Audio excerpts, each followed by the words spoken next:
Hey everyone, welcome back. This is week 8 of rescuing minis from my local game store. This week I decided to get a Sigmar model, so I just picked up a standard Orc Warrior.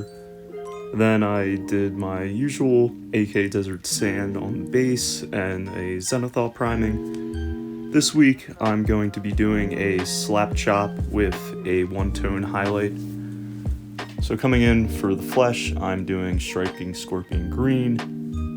And pretty simple, you just slap it up on there and it starts working its magic. Now, believe it or not, I usually don't slap chop. I actually never fully just slap chopped a model.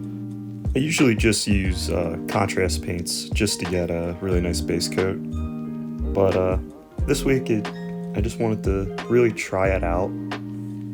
And now I'm coming in with Bad Moon's yellow, kind of going for the Bad Moon's look.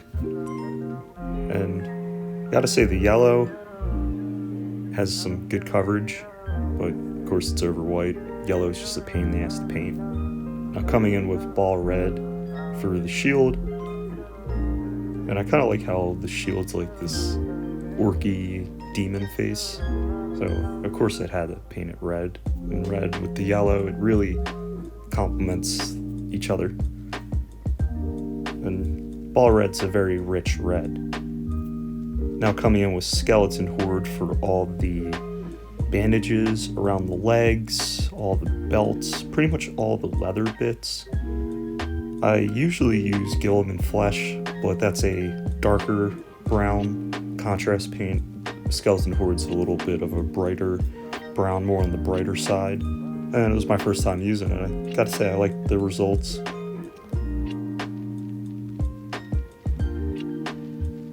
Now I'm going to slap some burgundy on the staff of the spear, because I kind of like the redwood looks of certain weapons in the Sigmar line.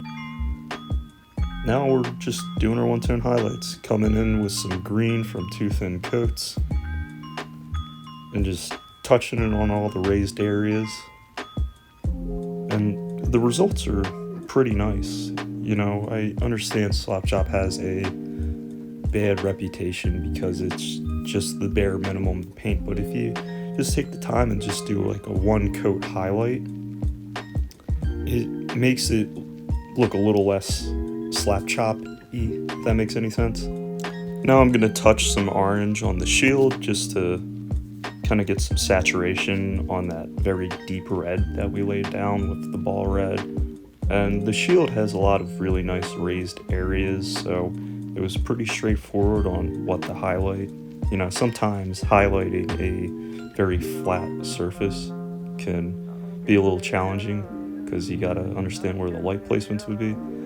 Now I'm gonna touch some ivory on the teeth of the shield just to kind of give it some definition.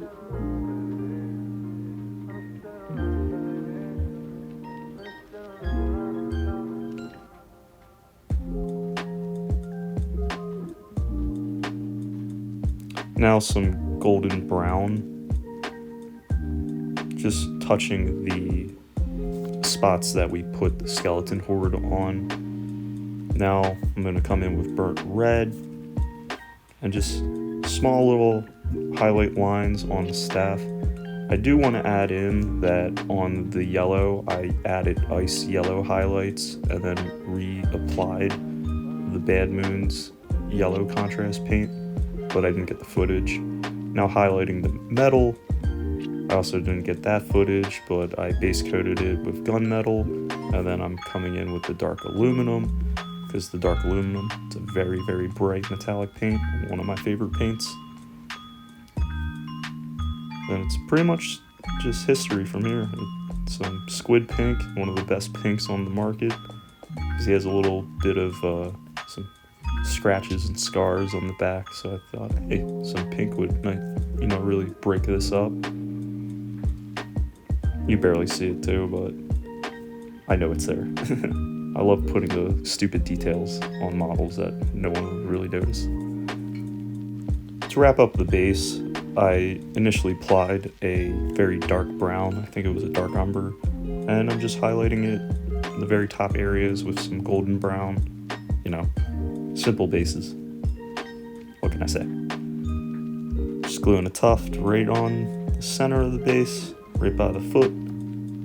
Putting my rim around this guy, and we're calling it finished. This is week 8. I hope to see you all back for week 9. And thank you so much. Have a good one.